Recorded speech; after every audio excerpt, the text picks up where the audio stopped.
Muy buenas tardes, estimados participantes. Les damos la bienvenida nuevamente al curso de especialización en Derecho, Fiscalización y Regulación Ambiental, el cual se viene desarrollando gracias a las organizaciones Núcleo de Investigación de Derecho Ambiental, B-Lawyer y con el apoyo del Ilustre Colegio de Abogados de Huánuco. Mi nombre es María García. Actualmente soy integrante de la agrupación académica Núcleo de Investigación de Derecho Ambiental, NIDA, y el día de hoy tengo el placer de ser la moderadora de este curso.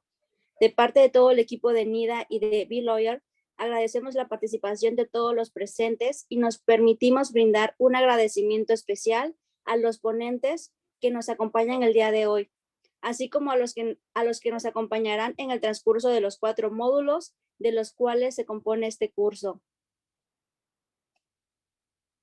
Dando inicio al evento, tenemos como primer ponente del día de este segundo módulo titulado Gestión Ambiental Peruano al ingeniero Harry Ortega Olivas, quien expondrá el tema Instrumentos de Gestión Ambiental en el Perú, parte técnica, quien es especialista en la identificación de impactos y riesgos ambientales, así como en la elaboración de planes de manejo ambiental, programas de seguridad e higiene, planes de contingencia y planes de compensación y reasentamiento involuntario en evaluaciones ambientales preliminar y estudios de impacto ambiental de los sectores transportes, minería, agroindustrial, agrícola, transportes, vivienda, energético y saneamiento. Desarrollo de evaluaciones ambientales estratégicas de las políticas, planes y programas de desarrollo regional y de interconexión vial y económica. Experiencia en gestiones y trámites de aprobación de estudios ambientales y procesos de participación ciudadana ante autoridades locales de Perú, como el Servicio Nacional de Certificación Ambiental para las Inversiones Sostenibles, Ministerio de Energía y Minas, Ministerio de Transportes y Comunicaciones, Ministerio de Agricultura, Ministerio de la Producción, Ministerio de Vivienda, Construcción y Saneamiento, entre otros. Con esta presentación, le cedo el uso de la palabra al estimado ingeniero Harry.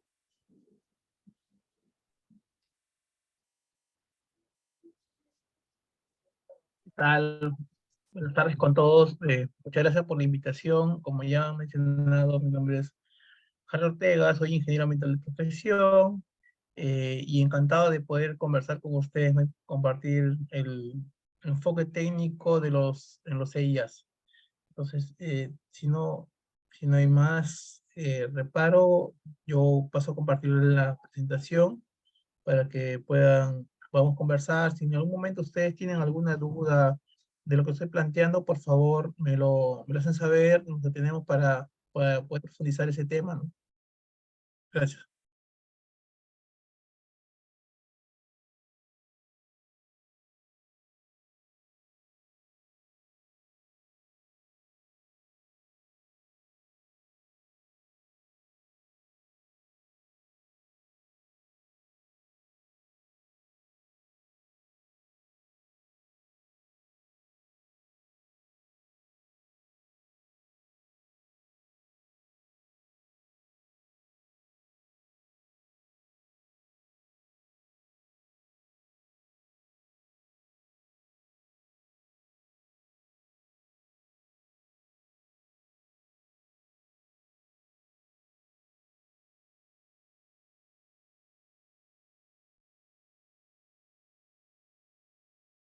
Por favor, me comentan si se puede ver. Sí, sí se logra ver. De acuerdo. A ver, como les comentaba, a mí me toca exponer la parte de instrumentos de gestión ambiental desde un enfoque técnico. O sea, lo que voy a tratar de compartir, más que lo que está en los libros, es un poco la experiencia de cómo se tiene que afrontar estos tipos de estudios y cómo sirven al momento de hacer la evaluación ambiental. Entonces, lo principal es saber cuáles son los contenidos de un estudio de impacto dentro del CIA, ¿no? Porque el CIA tiene características particulares que hace que establece una estructura única que deben tener todos los estudios según el sector al cual se va a desarrollar. Los estudios de transporte tienen un contenido distinto al de electricidad en cuanto a enfoque, y lo mismo podemos hablar de los estudios mineros. La idea es que dentro de toda esta diversificación que tienen en la estructura de contenidos, siempre hay un esquema principal que deben seguir, como que el núcleo de cada capítulo que se debe desarrollar. Todo esto está dentro del proceso de evaluación de impacto ambiental, ¿no? El contenido de impacto ambiental, la estructura, como les comentaba en un estudio, varía según el sector y la actividad, porque un mismo sector puede presentar diversidad. En el sector transporte, por ejemplo, es distinto hacer un estudio para un tema portuario que para un tema terrestre, una carretera. Es distinto hacer un estudio en una zona urbana como en una zona rural. En algunos casos se cuentan con términos de referencia que establecen el contenido, es decir, qué cosa debe contener cada estudio que se presenta y que entra a evaluación. Algunos sectores no tienen estos términos de referencia, entonces lo que tiene que hacer acá es el titular, que es el dueño del proyecto, con su empresa consultora, proponer qué información va a tener estos estudios. Y esta información es validada por la autoridad competente en la evaluación de ese documento. Se han emitido guías de orientación desde la época del MINAM, ¿no? Ahora SENACE, incluyendo algunas entidades sectoriales propias, han emitido documentos que te dicen qué debe ir en cada sector, en cada aspecto del capítulo que vayas a desarrollar. Entonces, es importante que estas guías de orientación sean de conocimiento de todos los que desarrollan los estudios, ¿no? Que en este caso hablamos de el enfoque multisectorial, ¿no? Y interdisciplinario, por ejemplo, para la parte de descripción de proyectos, estamos hablando de ingenieros especializados en el sector que se está planteando. Cuando hablamos de la línea base, podemos hablar de las disciplinas de carácter físico, o las disciplinas biológicas para la caracterización de la flora y la fauna, y las disciplinas sociales para la línea base social, ¿no? Antropólogos, sociólogos, inclusive los arquitectos, hay un ítem que se desarrolla lo que corresponde a patrimonio cultural. O sea, todo este contenido se está planteando de alguna forma en las guías que se presentan en los lugares.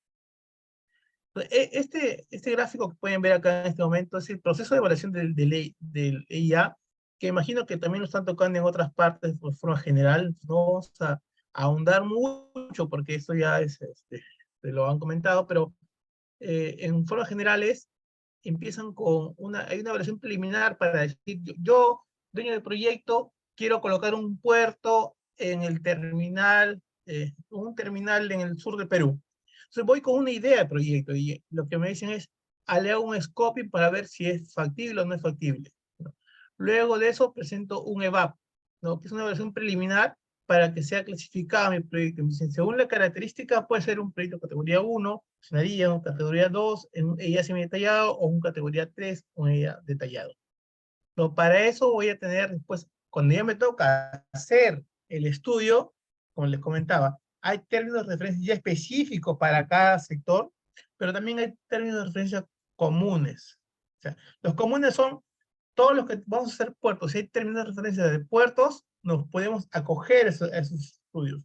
Por ejemplo, en electricidad lo tiene claramente definido. Tienen términos de referencia comunes para línea de transmisión, centrales hidroeléctricas y centrales térmicas. Entonces, si todos los que estamos en esta sala decidimos en un momento presentar cada uno un estudio de una línea de transmisión, todos podemos decir, nos acogemos a los términos de referencia comunes.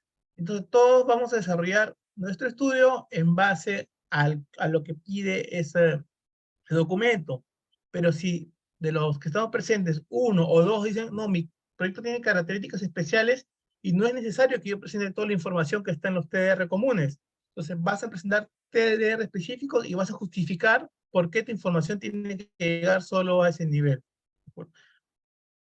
Luego, en cuanto a la versión de la IA, se desarrolla con opiniones de otras entidades como el ANA, que son CERFOR, que son vinculantes o no vinculantes dentro del proceso de protección ciudadana, ¿no? Y es evaluado por la entidad competente. En esta parte de acá vemos que un estudio de impacto ambiental, ¿qué es lo que contiene? Una descripción de proyecto, luego se elimina un área de influencia preliminar, se hace una línea base que es la caracterización del entorno, ¿no? En base a eso se identifican los impactos ambientales y posteriormente se plantean las medidas de manejo ambiental. ¿De acuerdo? Ese es el esquema que tiene, el contenido que tiene un EIA, y lo que sigue ya es la evaluación propia por la autoridad competente. ¿Cuál es el esquema general de estudio de impacto ambiental? Acá, en esta es la parte que vamos a trabajar, es con lo que comentaba. Uno empieza con la descripción de un proyecto, o sea, ¿cuál es mi idea de lo que yo quiero implementar? Esto es variado, aplica a todos los sectores, casi todas las actividades que se hacen tienen que tener estos estudios.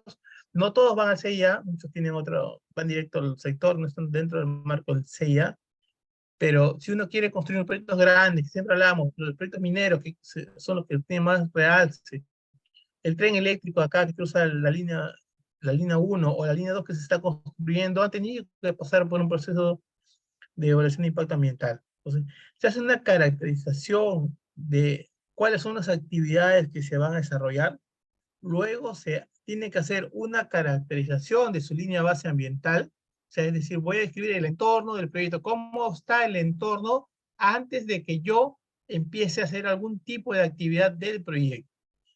Eso lo someto a un proceso de participación ciudadana, que esto se da de diversos métodos.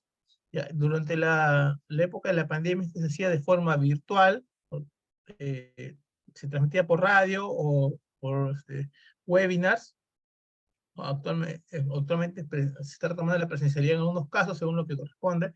Con todo este análisis se hacía la caracterización de impactos ambientales, que era en realidad lo neurálgico de un estudio de impacto ambiental. ¿Por qué? Porque el objetivo de un estudio de impacto ambiental es identificar, predecir, interpretar los impactos ambientales que se vayan a generar por un proyecto.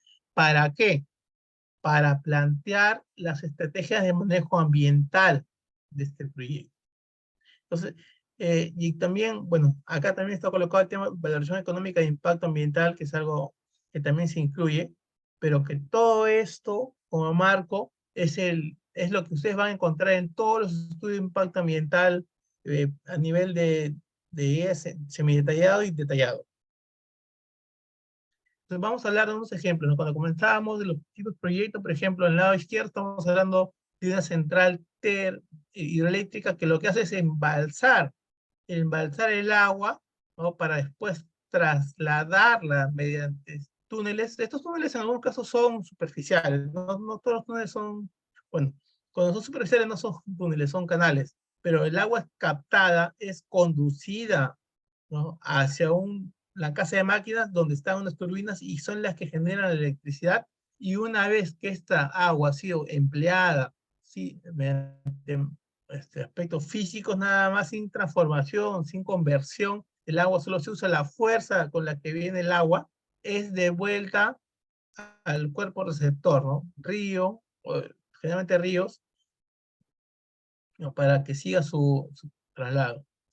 Luego tenemos en el lado central es un aeropuerto, ¿no? El aeropuerto, por ejemplo, también tiene mucho que ver según la intensidad y según la magnitud del aeropuerto. Entonces, las características que tiene, estamos hablando de la pista de aterrizaje, que es lo principal, porque es por donde ingresa y salen los aviones, los vuelos. Hay que definir las características del viento, de dónde viene, hacia dónde va, la presencia de ah, población cercana o lejana, cómo va a cambiar esto del tránsito vehicular que se da en la zona, incluyendo cuáles son los aspectos comerciales que se van a desarrollar, porque dentro de un aeropuerto tenemos como aspecto principal es la terminal, ¿no? Que es donde están los pasajeros, donde llegan los pasajeros de comercios. Está el centro de control, que es la torre, que es la que da autorización de ingreso y salida de los vuelos, y está la pista de aterrizaje principalmente.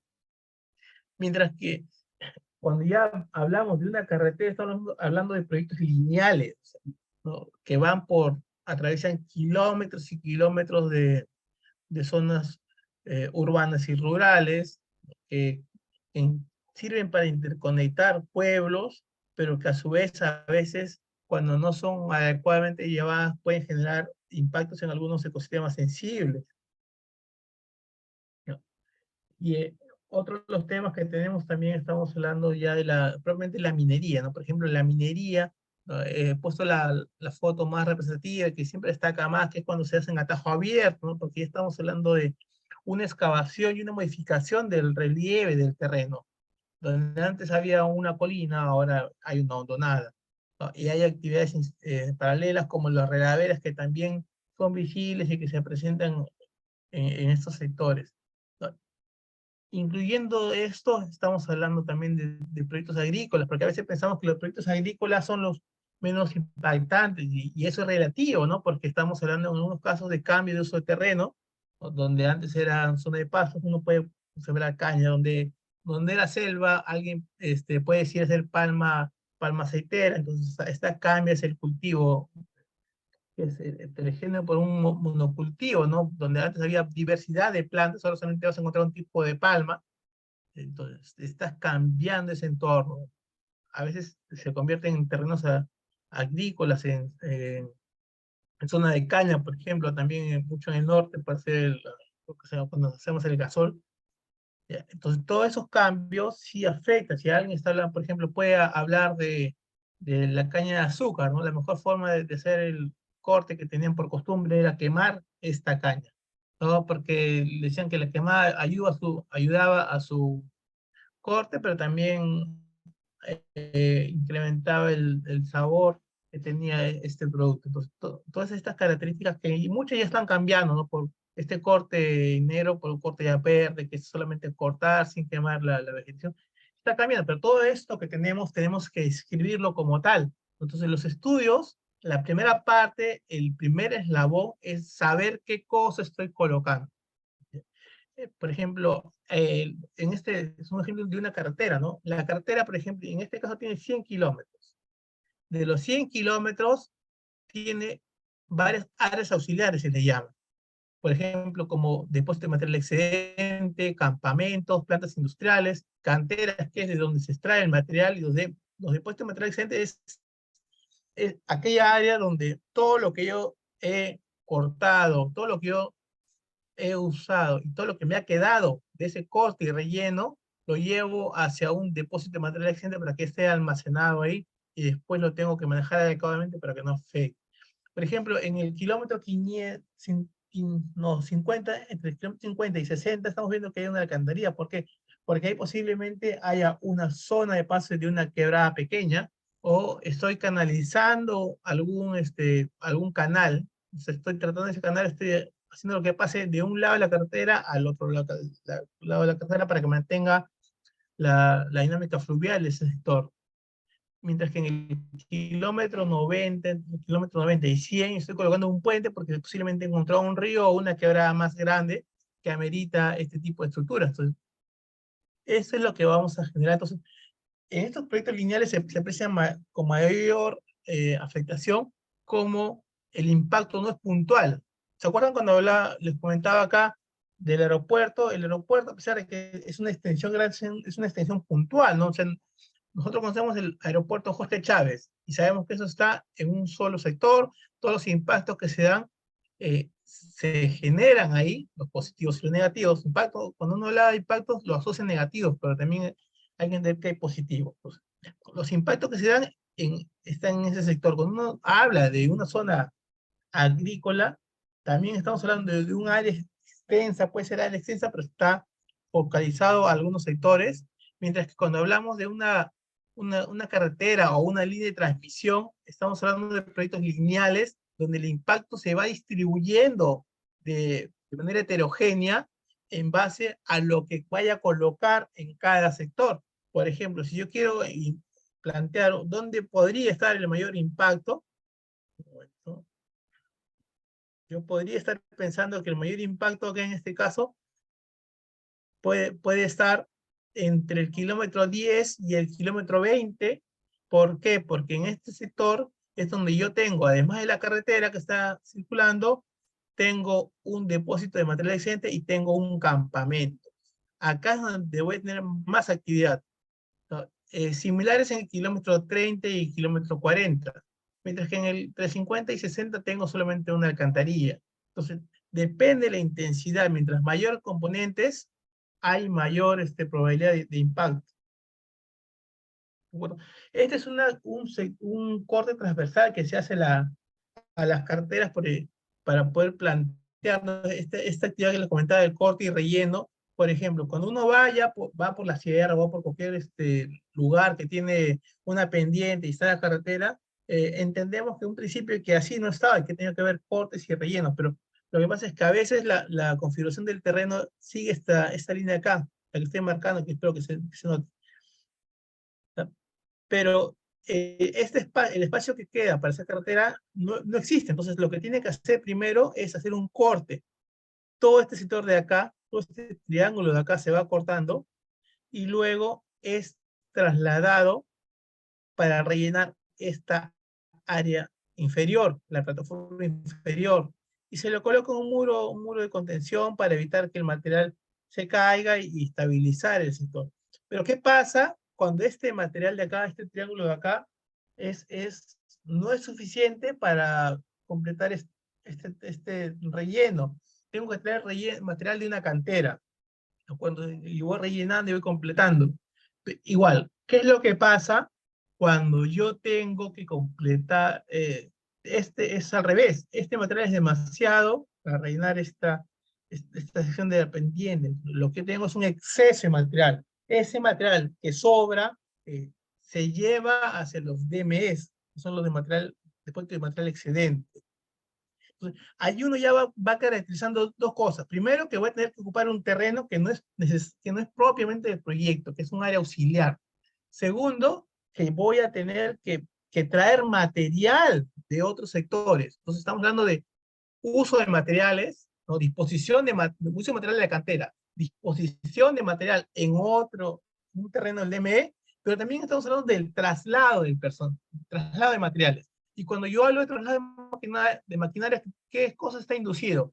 Está inducido contratación de personal, uso de maquinarias. Y si yo uso maquinarias que tienen un motor, ¿qué es lo que voy a usar? Recursos. Voy a usar combustible, posiblemente agua para ese trabajador, ¿no? Entonces, ese trabajador se va a alimentar y como no me es factible colocar un centro de alimentación cada kilómetro, lo que vamos a pasarle es que coloque un campamento, en el campamento puedan almorzar o llegue al acuerdo con un proveedor local que les dé alimentación de calidad en el sector. Entonces, lo que estamos planteando es que como una actividad, ¿no? En este caso el corte y relleno del talud puede estar generando ya muchas situaciones inducidas que van a arrastrar los impactos ambientales. Por eso que esta parte a veces algunos le dan la relevancia que tiene, pero es súper importante, porque esta es la causa, ¿no? De todos los impactos que se deben evaluar. Si yo tengo una buena caracterización del proyecto, voy a tener un buen análisis de impacto ambiental siempre que la línea base también sea sólida. Entonces, esto acá es lo que quería un poco ir comentando este punto, porque casi siempre cuando hacemos este análisis nos centramos en la línea base, que es súper importante, pero esto no es algo menor, esto es algo que también se tiene que conocer, ¿no? Y cuando nosotros no somos conocedores de todas las disciplinas, lo que tenemos que es juntarnos con gente, con profesionales que conozcan estas disciplinas, que nos las puedan transmitir, que nos las puedan explicar con mayor detalle. De acuerdo, a ver, de acuerdo. Luego tenemos, bueno, este es igual una sección del túnel, ¿no? Donde, por ejemplo, en este punto de acá, en las partes bajas, son las alcantarillas por donde se lleva el agua, ¿no? Se traslada el agua de un lugar a otro. O sea, aspectos importantes a tener en cuenta, como les comentaba. ¿Qué recursos naturales voy a emplear?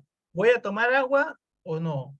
¿De dónde voy a sacar el material, la piedra, la arena que necesito para mi construcción? ¿No? Voy a generar emisiones. ¿Se acuerdan que hablamos de la maquinaria? La maquinaria ya está generando emisiones atmosféricas, pero también emisiones sonoras, ¿ya?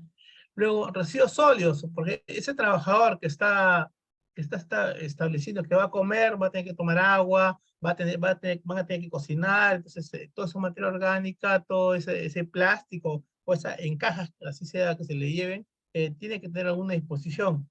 Hay que tener en cuenta cuánto tiempo se da el proyecto, porque no es lo mismo construir una casa en una semana súper intensivo que construirlo en 2 años. Ya el impacto es menor, se siente menos la afectación. Ya. Igual, ¿no? ¿Y cuánto cuesta el proyecto? Eso sí es un tema más referencial, no afecta mucho en cuanto al desarrollo del impacto, pero sí es un tema que se requiere tener como una referencia del costo de inversión.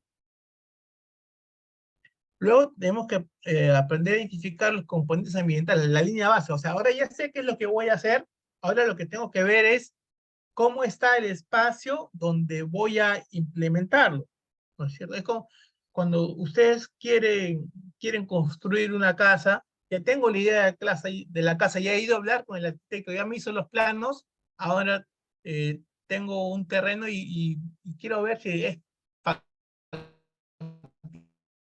factible construir en ese terreno, porque pues, ese terreno puede estar al pie del río, puede estar en una zona agrícola, en una zona urbana, ¿ya? O puede estar en un área natural protegida. Entonces yo tengo que ver en cuál sector es el que va a estar mi proyecto para poder plantear qué tan factible es que este se dé.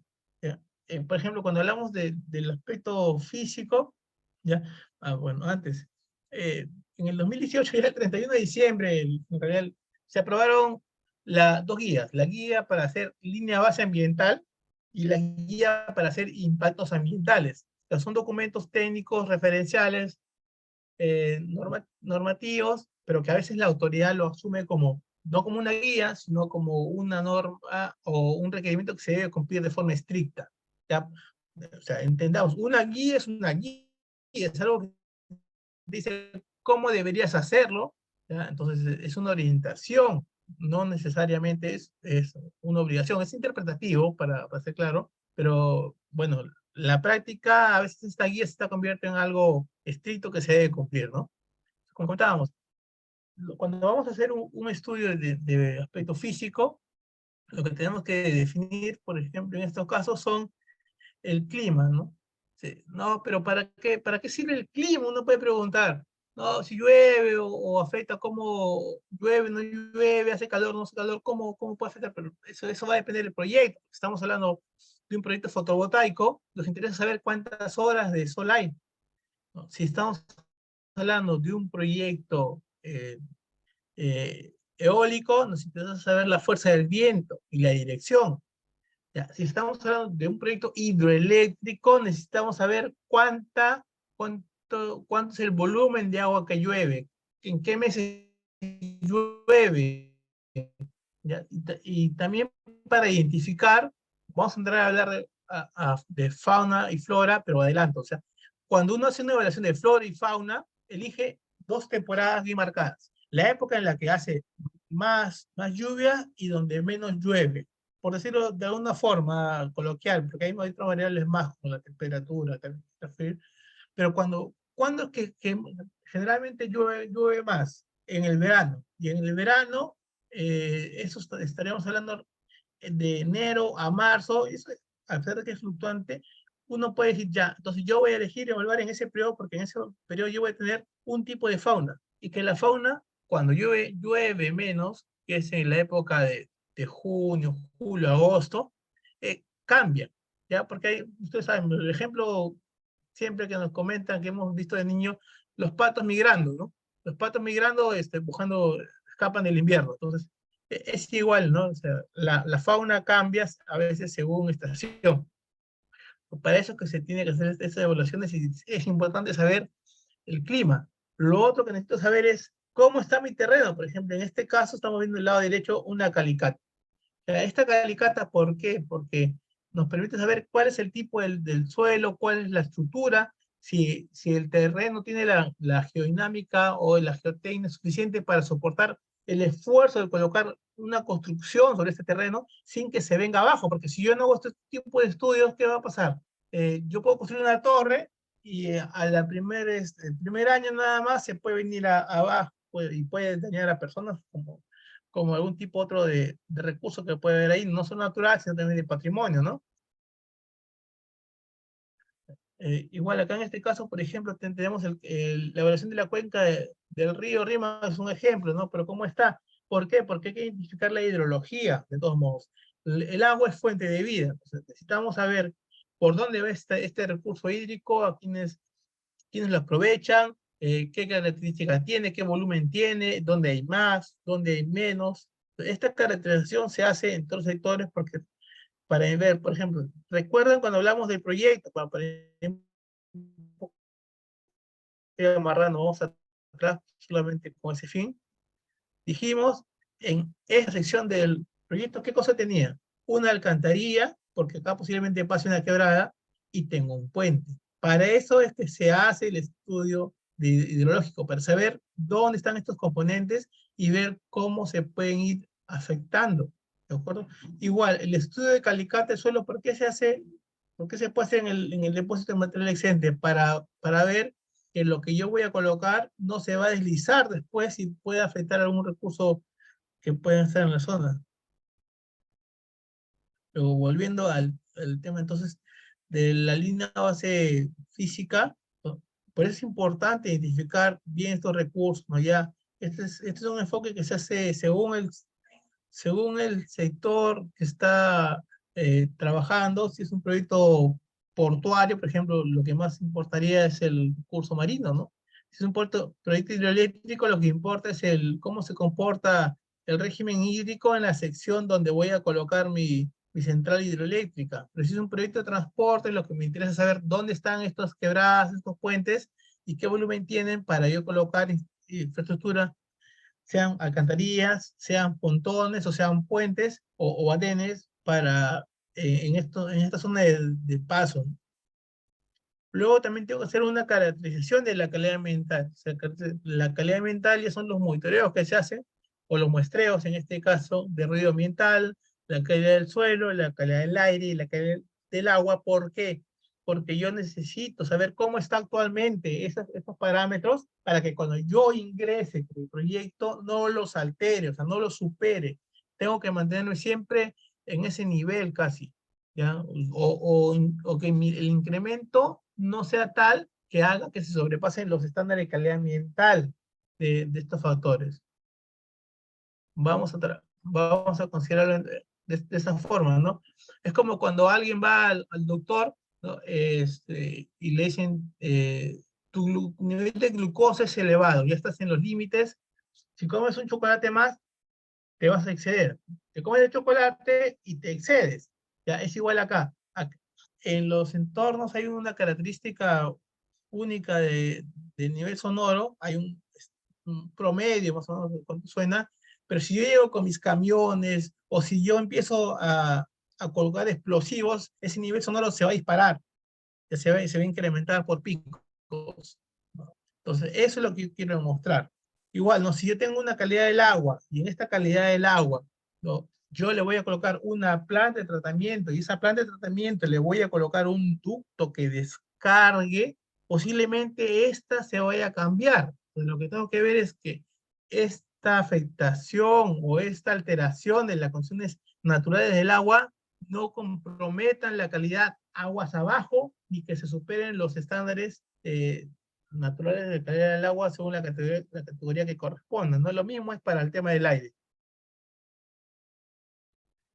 Ya. Y acá cuando hablamos de la flora y la fauna, este es más completo. Acá hay que ir a hacer la evaluación de todas las disciplinas, de flora, forestal, inclusive en algunos sectores se evalúan los insectos, los mamíferos menores, que son los ratones, los murciélagos, o los mamíferos mayores, ya que estamos hablando pues del venado, ¿no? Otorongos, pumas, zorros, y también el estudio de las ranas, los reptiles y las aves. Todo esto para ver cómo está el entorno donde yo estoy desarrollándome. Se hace en 2 temporadas, como les comentaba, en la época lluvia y en la época seca, avenidas de estiaje también se le dice, pero en las zonas donde hay mucha, por ejemplo, en la selva se habla de periodos húmedos y muy húmedos. Y cuando es en las zonas, por ejemplo, en el norte del Perú, por Piura, por ahí, Tumbes, se habla de seco y muy seco, porque ahí no hay lluvias. Entonces, en esos periodos son donde se hacen estas evaluaciones biológicas, ¿no? Luego tenemos súper importante el componente social, ¿no? Acá tenemos que entender que vamos a hacer una característica de la demografía, la vivienda, a qué se dedica la población de estas actividades.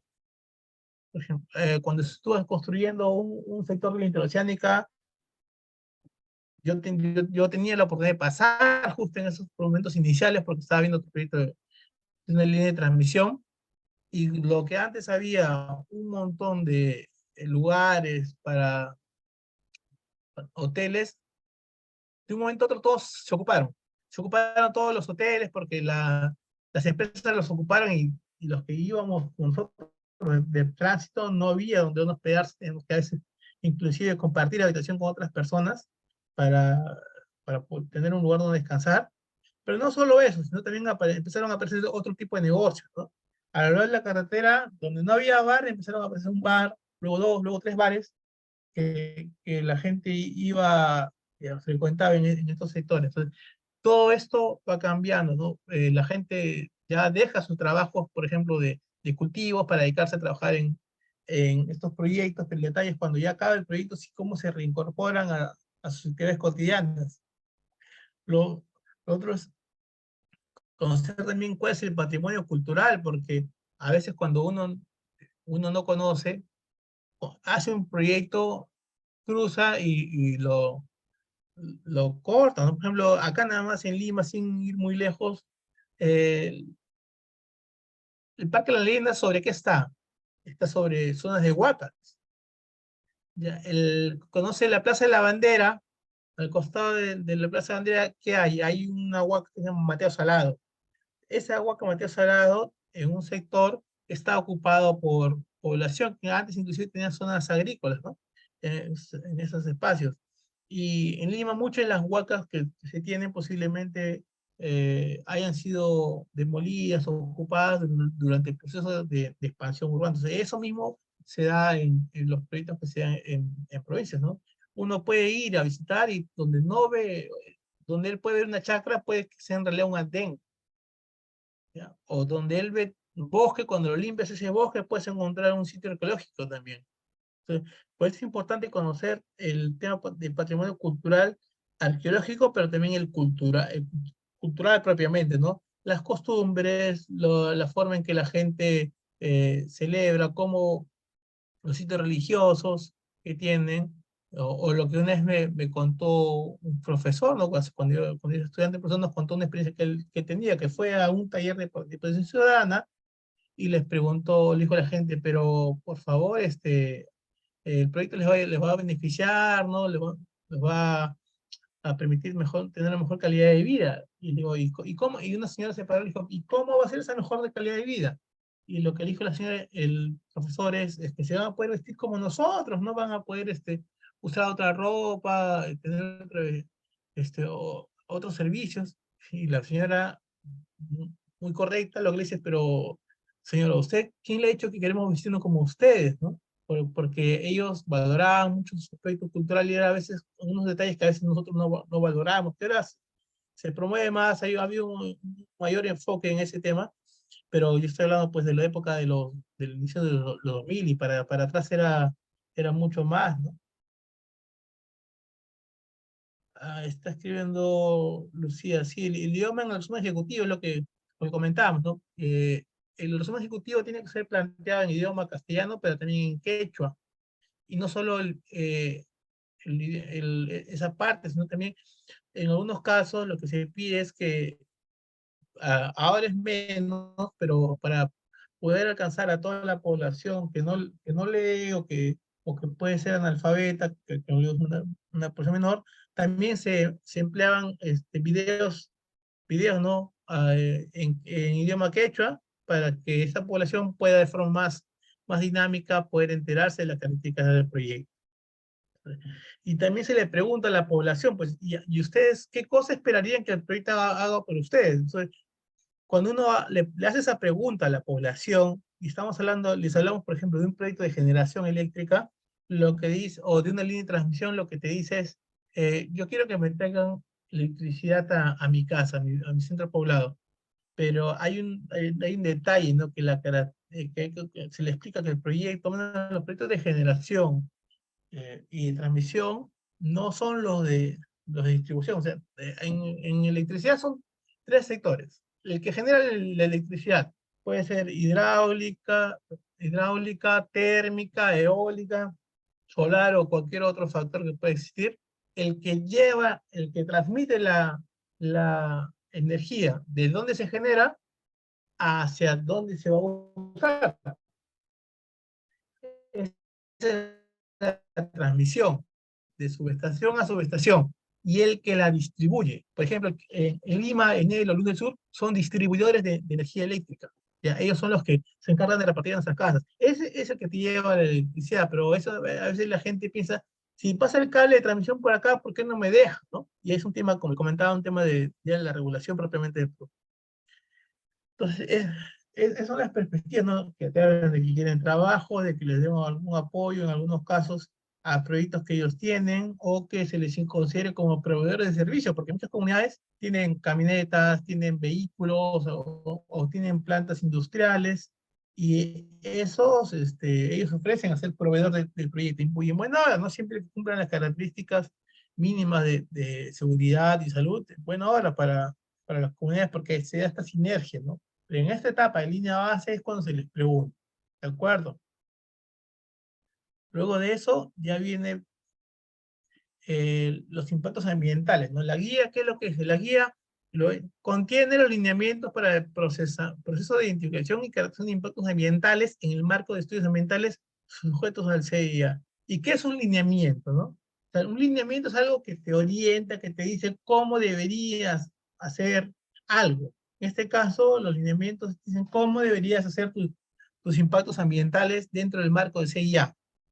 Y acá hay un comentario. La guía no pretende definir una metodología específica, sino más bien es un esquema metodológico. O sea, no te dice qué metodologías debes emplear, pero sí te dice cómo debes hacerlo. A ver, ¿y eso cómo se entiende?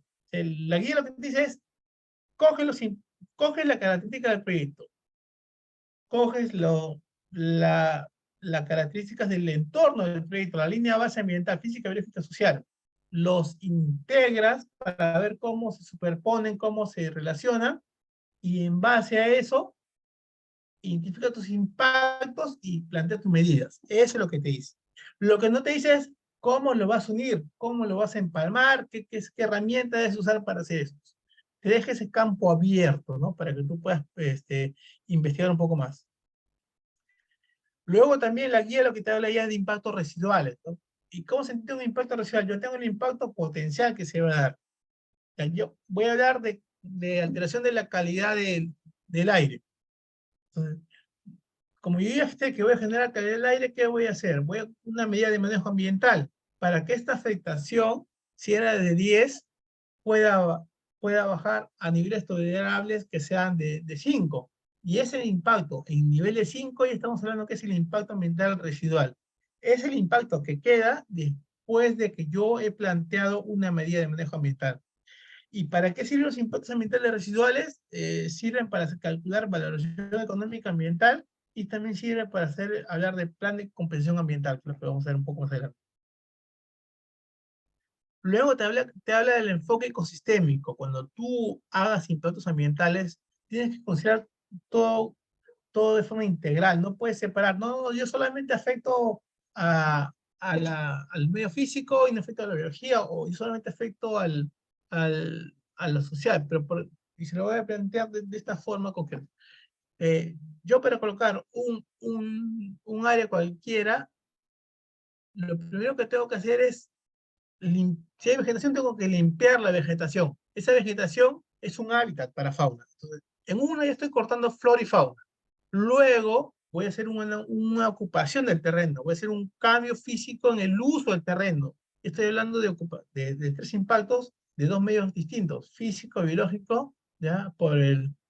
Físico-biológico por los temas de flora y fauna y también por la ocupación del terreno, pero resulta que ese terreno también era un espacio que eventualmente la comunidad usaba para hacer sus fiestas o lo tenía previsto para una zona de plantación de bosque. Entonces estoy teniendo un impacto sobre un plan social.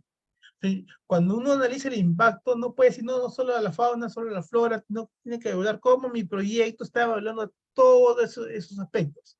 Entonces, con esto que les he comentado, yo creo que se entiende mejor ese tema ecosistémico, ¿no? Si yo afecto a un aspecto, posiblemente esté afectando algo más, por eso tengo que evaluar todo como un todo, ¿no? ¿Qué es lo que dice la guía, ¿no? Citando la guía, dice, debe realizarse con enfoque ecosistémico, identificando y evaluando impactos de manera integral, en base al nivel de afectación del proyecto de inversión sobre las capacidades de los ecosistemas para mantener su diversidad y funcionalidad sobre las personas. Es decir, que tengo que evaluar cómo mi proyecto está garantizando que ese ecosistema, ¿no?, siga funcionando como tal. Es decir, si yo estoy dentro de un ANP de 100 hectáreas y yo voy a construir en un terreno de media hectárea, y no es en una zona única, sino en una zona de características similares a las 100 hectáreas, esa intervención no va a afectar a la diversidad y funcionalidad del ecosistema. Pero si yo sobre esas 100 hectáreas voy a construir una carretera que cruza transversalmente todo ese sector, ya tengo un impacto hasta cierto punto en la funcionalidad del efecto del tránsito de la flora y de la fauna, más que nada, ¿no? Estaríamos hablando posiblemente del efecto barrera. O si yo en esas 100 hectáreas voy a colocar 50 hectáreas, 80 hectáreas de zonas agrícolas, ¿no?, o industriales, ya estoy cambiando de por sí, porque estoy afectando más del 50% del territorio. Entonces, eso es lo que hay que tratar de mantener, ¿no?, hacer esa evaluación y mantener siempre la diversidad y funcionalidad de los ecosistemas para las personas. ¿Cómo identificas un impacto de un riesgo, ¿no? El impacto, como les digo, es una alteración positiva o negativa del proyecto según el CIA. ¿Qué es el impacto social? Es algo que se experimenta o se siente a nivel perceptual y corporal, que es lo que dice la institución internacional que evalúa los impactos ambientales, ¿no? La Asociación Internacional para Evaluación de Impactos de la IAIA. No, no. ¿Pero qué es el riesgo ambiental? Es la probabilidad de que ocurra. Cuando yo hablo de un impacto, estoy diciendo, si yo tengo una maquinaria, que es lo más fácil de poder explicar, voy a generar ruido y voy a generar material particulado y gases, ya. Pero, ¿qué es el riesgo? Oye, ¿qué tan factible es que yo genere este material particulado y este ruido? Es 100% viable. Pero si yo digo, si yo tengo esta maquinaria y en algún momento hay un derrame de aceite, voy a contaminar el suelo.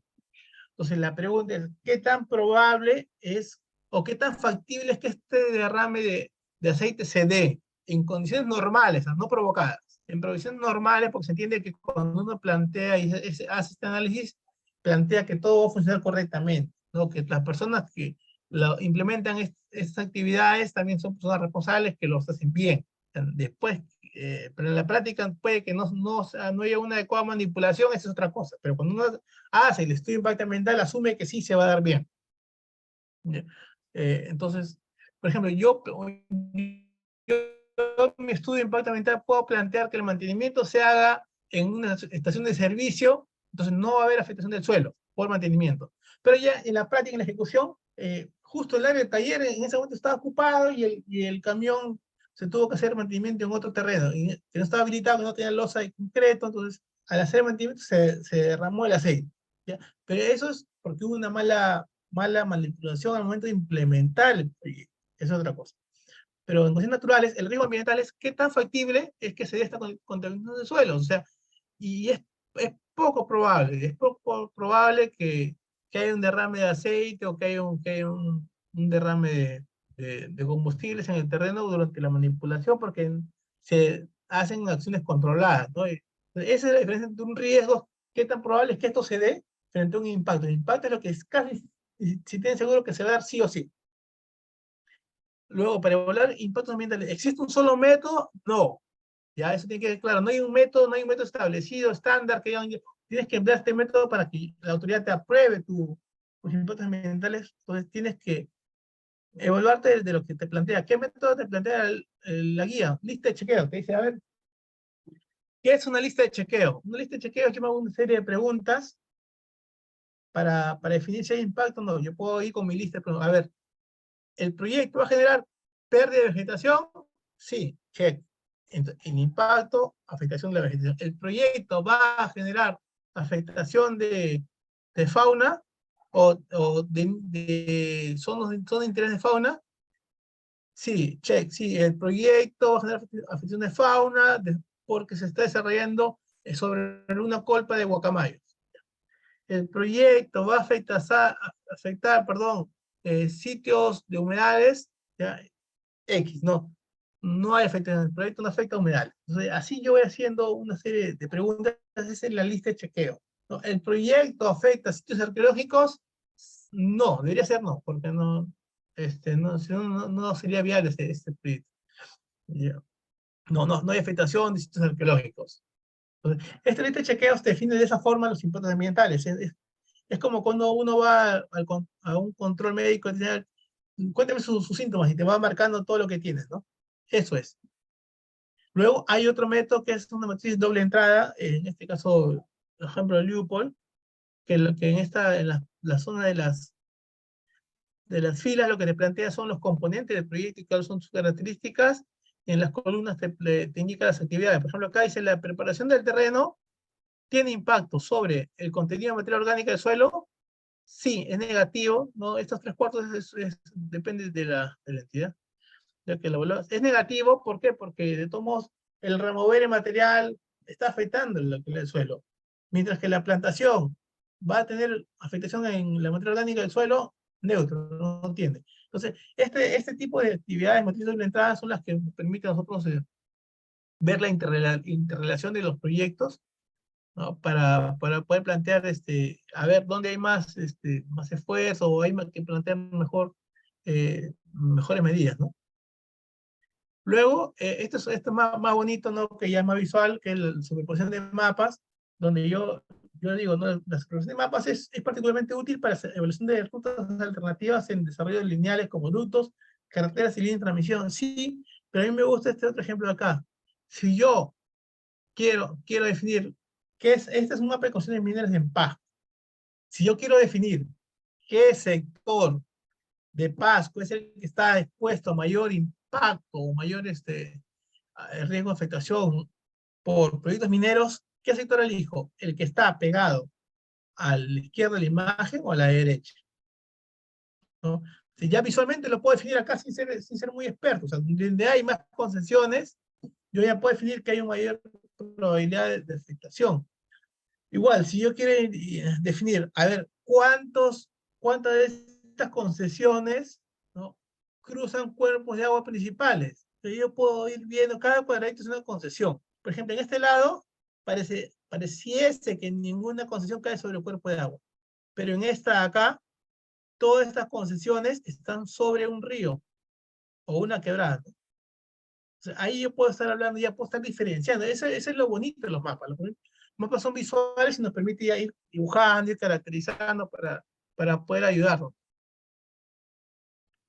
Luego también te habla de los modelos de simulación, por ejemplo, en este caso, en las plantas de tratamiento, todos los restos de nuestras casas o de nuestras industrias llegan a plantas de tratamiento, ¿no? Y estas plantas de tratamiento las vierten a un cuerpo receptor. Cuerpo receptor puede ser el río, quebrada, lago, laguna, mar. Por ejemplo, acá en Lima tenemos la planta de la tahuada, ¿no? Que está acá en el Callao, que es una. Por Chorrillos tenemos otra que es la planta de la chira. Entonces, todas esas plantas formales que maneja CEAPAL, ¿no? Todas estas plantas que las tienen, lo que hace es tratan las aguas, ¿no? Y luego de acá las vierten a través de un tubo al mar. Ese vertimiento tiene un área de expansión, no es igual que cuando ustedes han visto cuando alguien fuma, bota el humo y el humo sale cargado y poco a poco se diluye en el ambiente. ¿no? Pero cuando la parte central, ¿dónde está? Donde el momento que empezó la expulsión del humo, casi igual. ¿A qué es igual? Cuando alguien bota un efluente, ese efluente poco a poco se va diluyendo en su cuerpo receptor, hasta alcanzar las condiciones naturales que tiene, ¿no?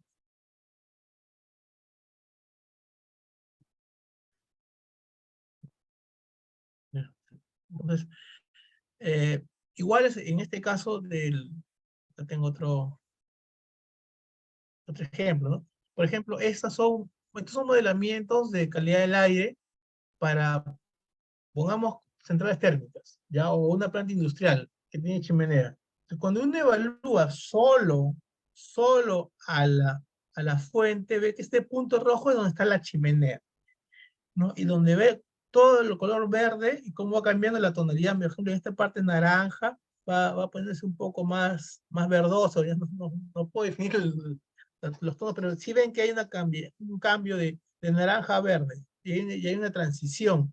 Eso significa que el primer núcleo es el más concentrado, luego se va diluyendo poco a poco y han marcado líneas, ¿no? Cada 5, cada 10 han marcado líneas, es aleatorio. Pero han marcado y en un punto ya la pluma ya desapareció. Ya este color verde desaparece, se hizo uno con su entorno. Entonces uno puede entender, mira, mi proyecto tiene este impacto nada más en la sociedad, no hay mayor afectación. Pero no es así, porque cuando uno ve al lado derecho, ya es una afectación del impacto acumulativo. Es lo que yo emito como industria, más lo que emite actualmente la población en general, la ciudadanía en general, hablando de industria incluida. Entonces ya, esta es la condición que tiene el entorno. ¿Te das cuenta? Cómo tu proyecto se va interrelacionando con otros. Por ejemplo, acá está mi pluma roja, acá está mi pluma roja, pero ya acá se está conectando con otro foco cambia. Acá hay otro foco, acá hay otro foquito, acá hay otro foquito. Entonces, esa es la interrelación que tiene con los impactos acumulativos, ¿no?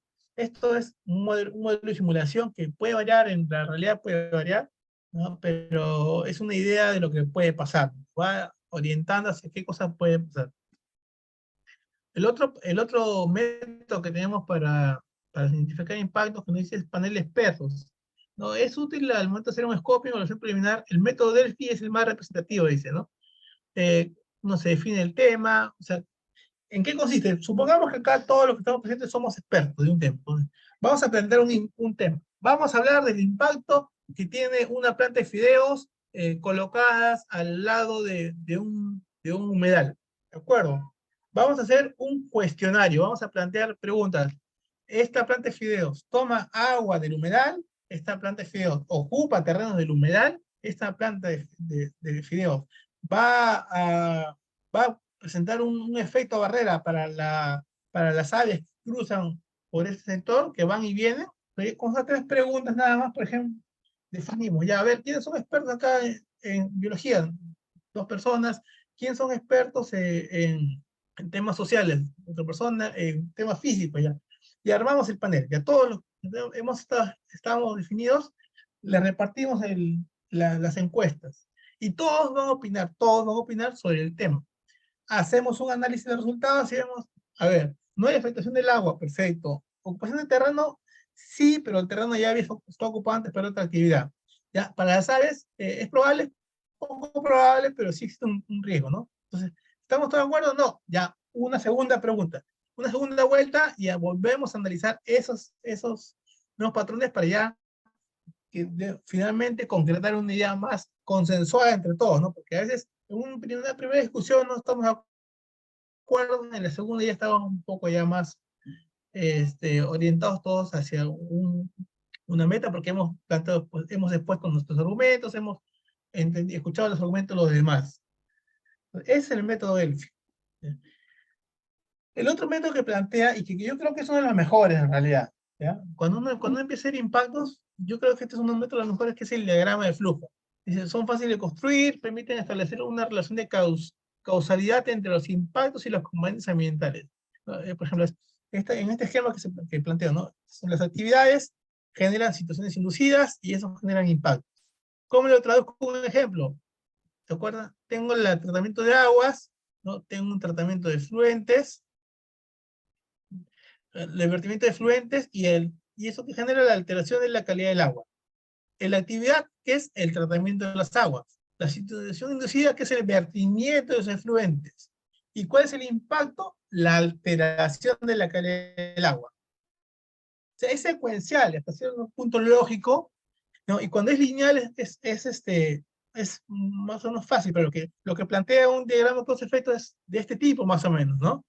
Por ejemplo, este era para un campamento. ¿Qué actividad va a generar el campamento? Acopio de material, de combustible, desbroce y limpieza, sistema de tratamiento de aguas residuales, ¿no? Y acá va a generar sus acciones inducidas, ¿no?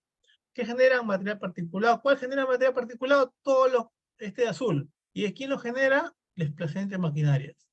Desplazamiento de maquinarias genera todos los que están con fila azul. Entonces, por ejemplo, acá. En este, ¿con cuál se interrelaciona? Riesgo de derrame de combustible, riesgo, ¿no? Se interrelaciona ya directamente con el acopio de materiales. Y luego estos de acá se derivan en el impacto. El riesgo de derrame, ¿qué va a afectar? Calidad de suelos. El riesgo de derrame, ¿qué va a afectar? La calidad del agua superficial. Entonces, así vamos viendo los efectos. Por ejemplo, acá, compactación de suelos, ¿qué va a afectar? Solamente la pérdida de cobertura vegetal. ¿Ya? Es una matriz antigua que trabajábamos, pero me parece muy dinámica porque te permite así, línea a línea, ver cómo el proyecto, en este caso, en este campamento, afecta al ecosistema. ¿Mm? ¿La guía establece cómo valorar impactos? No. ¿Ya? Pero propone criterios basados en el marco legal. O sea, lo que te dice la guía es, cuando tú hagas impactos, tienes que considerar su carácter, ¿es positivo o negativo? Tienes que generar su grado de perturbación o intensidad, qué tanto va a afectar. No es lo mismo la emisión de un motor, de un camión, que la emisión de gases de una planta térmica. ¿El efecto es directo o es indirecto? En estos casos que hemos hablado es directo, ¿ya? Pero si yo estoy hablando de la pérdida de cobertura vegetal, indirectamente también estoy afectando a los hábitats, por decirlo de una forma, ¿no?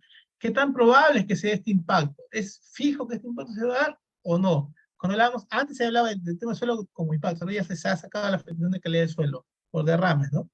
En ese caso, ¿qué tan probable que era que hubiese un derrame de combustibles? Era poco. Cuando hablamos de impactos, ¿qué tanto se va a extender este impacto en toda la zona? ¿No? Mi impacto único, ¿cómo se va a unir? ¿Cómo se acumula con los impactos que actualmente se dan en la zona? Bien. Eso nos indica acá. La extensión, ¿cuánto va a durar? Por ejemplo, ¿se acuerdan que hablamos cuando llega un corte de un cerro con voladura? ¿Cuánto dura la voladura? Así. La explosión, ¿ya? El eco, que se destruye y desapareció ese ruido. Pero ¿cuánto dura la operación de la maquinaria que remueve el material que ha generado la voladura? Horas. Horas, ¿no? ¿Qué tan reversible en ambos casos, tanto de la maquinaria como de la explosión, qué tan reversible es ese impacto? Inmediato. Porque la voladura, como dije, se corta inmediatamente y cuando yo apago el vehículo, la maquinaria, el nivel sonoro vuelve a su condición inicial. Que no es lo mismo si fuese emisiones, porque si yo emito gases, no basta con que apague el horno para que todo se vuelva a su condición natural. Pasa un tiempo, ¿ya? No es que va a volver a su condición inicial, sin mi aporte. Como le comentaba, es acumulativo, no es acumulativo. Ya les mostré la imagen anterior de esos modelamientos y qué tan sinérgico es con mi impacto de afectación a la cobertura vegetal, qué tan sinérgico es con el impacto de pérdida de ecosistemas o de hábitats. ¿No? Cómo la pérdida de cobertura vegetal afecta a la pérdida de fauna. Eso es lo que se evalúa, lo que te piden que evalúes. Entonces, este es un ejemplo que están colocados y que no voy a entrar en mucho detalle, ¿no? Porque dice, si es un ejemplo, ¿qué es un ejemplo? Dice, extensión, ya, si es puntual, le pones un valor de 1. Si es local, le pones un valor de 2. Y si es amplio, le pones un valor de 3. Pero no te dicen en qué ocasión lo colocas, porque es solo un ejemplo que han colocado ahí. Entonces, pero cuando uno va con su estudio, con lo que uno cree que es, no te lo cuestionan, Ya, como dijimos, no hay una metodología única, pero una de las metodologías que es más aceptada es la de este autor, ¿no? La de Vicente Conesa Victoria. Ya la última versión que yo recuerdo es la del 2010, plantea este esquema, ¿no? Que es la que enseñan en muchos cursos de impacto ambiental, enseñan esta ecuación para poder identificar los impactos. Este nivel de impacto está adaptado ya, porque con eso se habla de severo, compatible, irreversible, ¿no? Irrelevante. Esos son los términos que empleas con esa. ¿Ya? Pero acá está ya adaptado más a lo que era la legislación ambiental, que es leve, moderado y alto. Porque muy alto es algo ya que se ha implementado también.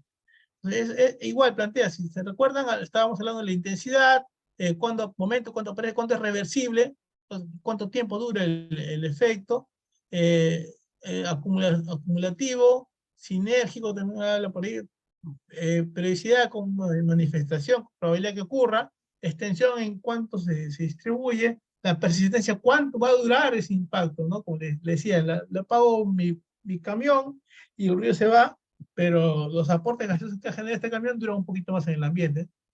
La sinergia, cómo se complementa con otros impactos y si son impactos causados directamente o indirectamente por mi proyecto.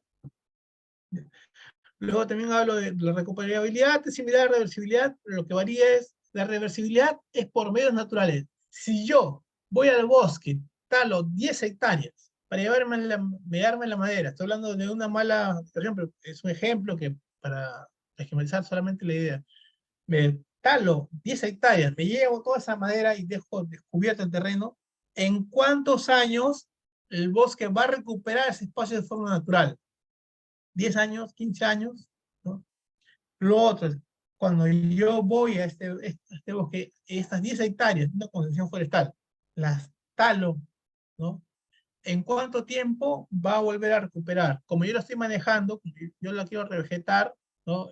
Posiblemente en 5 años ya haya vegetación ya más secundaria, ¿no? Que va a crecer, la forma que empieza a crecer. Entonces, esa es la variación entre medios naturales y medios humanos, la reversibilidad y recuperabilidad, pero es en qué tiempo se recupera finalmente el ecosistema. Lo otro que dice el principio de indivisibilidad. Para efectos de la guía, el principio más relevante e importante definido en el reglamento sería ese principio de indivisibilidad. ¿Y qué es lo que dice? La evaluación de impacto ambiental se realiza de manera integral e integrada sobre las políticas, planes, programas y proyectos de inversión. Generalmente los proyectos de inversión son los que se evalúan en CIA, ¿no? Comprendiendo de manera indivisa todos sus componentes en su conjunto. Es decir, si yo tengo el esquema, ¿te acuerdas de mi cartera? Mi cartera que iba a tener la plataforma, iba a tener depósito de material excedente, iba a tener campamentos, iba a tener canteras, iba a tener puentes y alcantarillas. Yo puedo decir, no, mi estudio de impacto ambiental lo hago solo para el campamento, no. Yo puedo decir, mi estudio de impacto ambiental lo hago solo por la alcantarilla, no en principio, porque ahorita voy a hablar de otro esquema, ¿ya?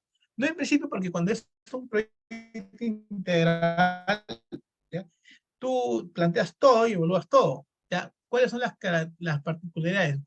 Después en el tiempo salió los informes técnicos sustentatorios. Ahora, para ese campamento, yo puedo decir, mi campamento lo estoy modificando, ¿no? Y para esa modificación que genera impactos no significativos, le aplica un ITS. Entonces, sí lo puede hacer solo para ese componente. A ver, para la alcantarilla ¿va a generar impactos significativos?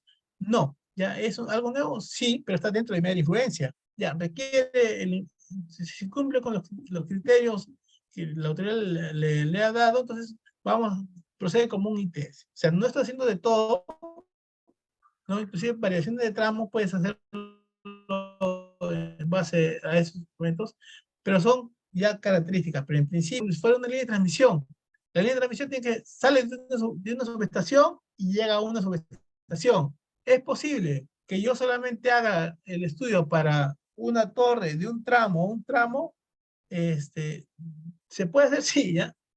Pero de principio no, porque es uno solo. O sea, si yo salgo de un lugar, tengo que llegar a un lugar. No puede ser que mi cable que está saliendo de Chorrillos se va a quedar en un cable, en una torre expuesta a mitad a mitad del camino a Callao. ¿De acuerdo? Ese es indicible, debe llegar a un punto, ¿ya? Pero si hay proyectos que son fragmentados, que son por sectores, ahí sí también aplican sus sectores, pero bueno, pero al principio yo no puedo separar los productos para mi conveniencia, ¿no? ¿Realmente se aplica la indivisibilidad? Te preguntamos, ¿no? Eso es variable, como les comentaba. Y lo otro que también habla en la guía de sella para impactos, habla de la incertidumbre y la metodología. ¿Hay alguna metodología que sea 100% eficiente? ¿No? Todas tienen sus pros y sus contras.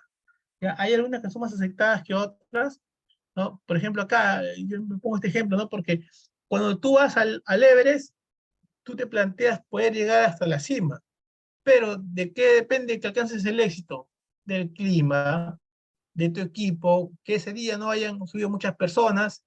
Ya, por más que tú ya lo tengas todo preparado, puede que no alcances al 100% del éxito de alcanzar el Everest, pero te puedes acercar. Es lo mismo con los impactos. Tú evaluando todo, ¿hay certeza de que eso sea 100% eficiente?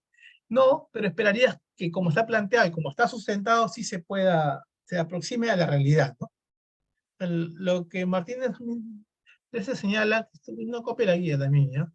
Es que hay escenarios de predicción, imprecisión, información primaria. Por ejemplo, en este equipo creo que están muchos abogados. Entonces, la interpretación que le da un abogado de una norma puede variar entre personas. Igual, la interpretación que le da dos profesionales de la disciplina física puede variar. Entonces, eso que alimenta los impactos es lo que va a determinar que esta imprecisión de información, ¿no?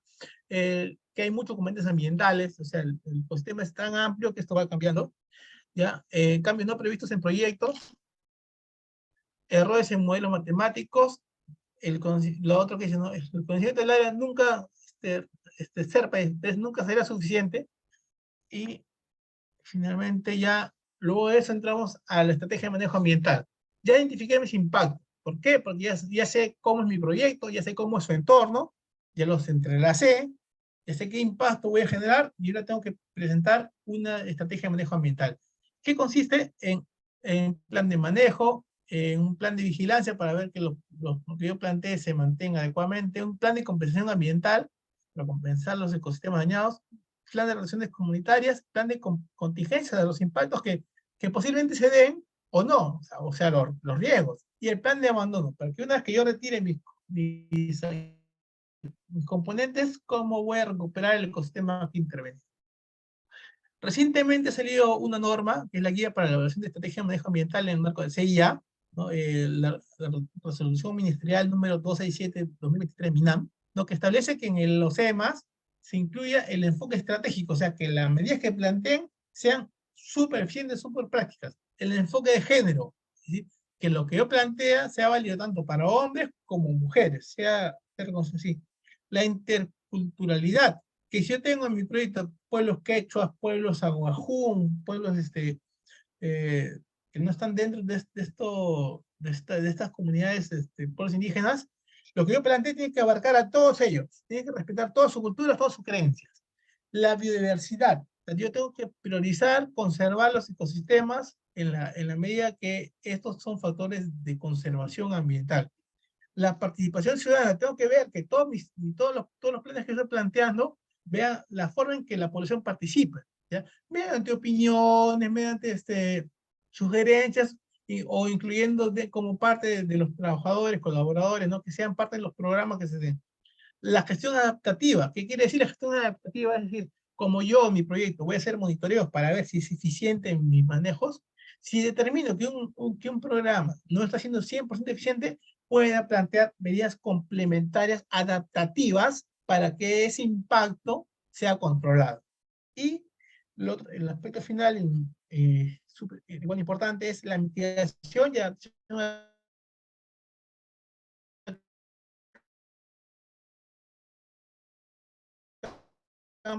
cambios que están en el entorno pueden afectar a la funcionalidad del. Luego también, una vez que yo tengo definido, ¿se acuerdan que hablamos para qué sirven los impactos residuales? Es para hallar una valoración económica del impacto ambiental. O sea, todos los impactos residuales que no pueden ser controlados como los demás, yo los voy a valorizar, ¿de acuerdo? Y eso que estoy valorizando regularmente es secuestro de carbono, pesca, caza, servicios ecosistémicos. Ya lo monetizo y lo coloco como un cálculo dentro del estudio de impacto ambiental. Ese gas, ese monto que estoy calculando, ¿implica algún pago de garantías, algún pago de dinero por parte del titular? No, solo una evaluación referencial para saber cuánto costaría cuánto costaría los impuestos residuales que están quedando. ¿De acuerdo?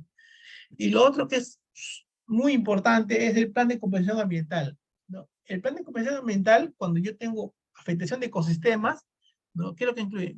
Incluye medidas y acciones generadoras de beneficios ambientales proporcionales a los daños o perjuicios ambientales causados por el desarrollo de los proyectos, siempre que no se pueden adoptar medidas de prevención, corrección, mitigación, recuperación y restauración eficaz. De la jerarquía de mitigación, yo tengo mis planes tienen que prevenir, corregir, mitigar y recuperar los ecosistemas. ¿Ya? Si esto fracasa, ahí yo recién tengo que hacer una compensación ambiental. Eso también está normado y ahí le dejo la referencia de página. ¿No? ¿Y cómo se hace la compensación? Esta afectación, por ejemplo, este terreno, el área a compensar dentro del área de influencia. El área de influencia es todo este polígono superficial, exterior, y el área a compensar es esta área manchada, ¿no? Con levantamiento de información. ¿Ya? ¿Dónde voy a compensar esto acá? Tengo dos opciones. Puedo compensar dentro, adyacente al área de influencia, bien al costado, pero si no es posible, por cuestiones técnicas, también puedo elegir otra área, fuera del área de influencia. ¿De acuerdo? Entonces, esa es la compensación ambiental. Y eso es importante porque ya cuando uno llega a esta compensación es que ya no has podido prevenir, mitigar, corregir ni remediar el ecosistema. Y entonces lo que ahora te toca es ya buscar restaurar un ecosistema en otro sector. ¿De acuerdo? Entonces, en resumen, ¿qué es lo que técnicamente tiene el estudio de impacto ambiental? Tiene la caracterización, en este sector está la descripción del proyecto, tiene que haber una adecuada descripción del proyecto para definir un área de influencia preliminar o definitiva que se relaciona con la línea base ambiental que permite identificar impactos ambientales y riesgos ambientales para proponer medidas de mitigación o la estrategia de manejo ambiental eficientes que garanticen la viabilidad y sostenibilidad de nuestro proyecto sobre el entorno. Entonces, eso sería todo, pero creo que se acabó en el tiempo que me dieron. Yo estoy agradecido por la invitación y si hubiera algún punto que tolerar en estos temas en estos momentos que quedan, encantado, si no ya está otra nueva oportunidad, ¿no? Reiterando nuevamente mi agradecimiento por la invitación y a todos los que han estado atentos por su tiempo. Muchas gracias.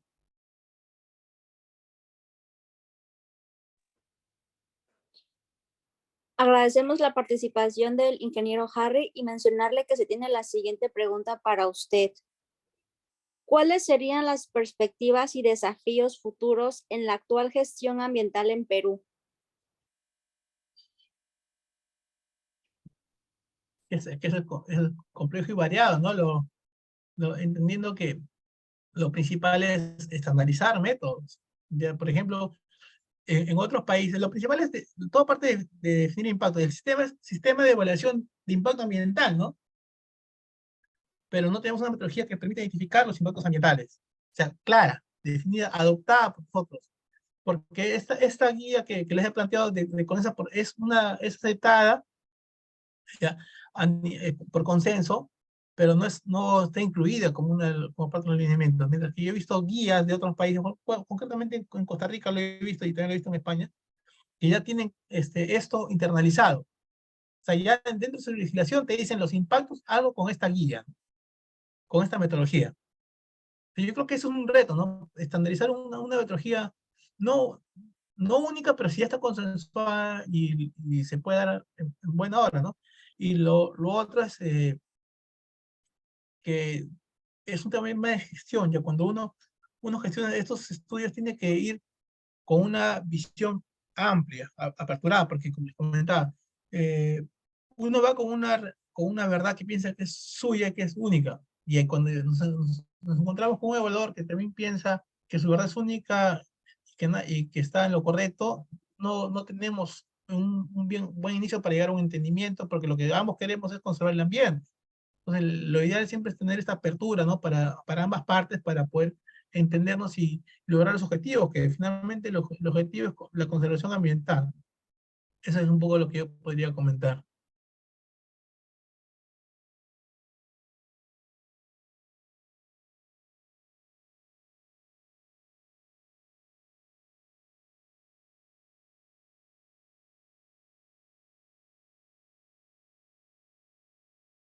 Creo que ya no hay más preguntas, ¿no? Ya para que puedan aclarar.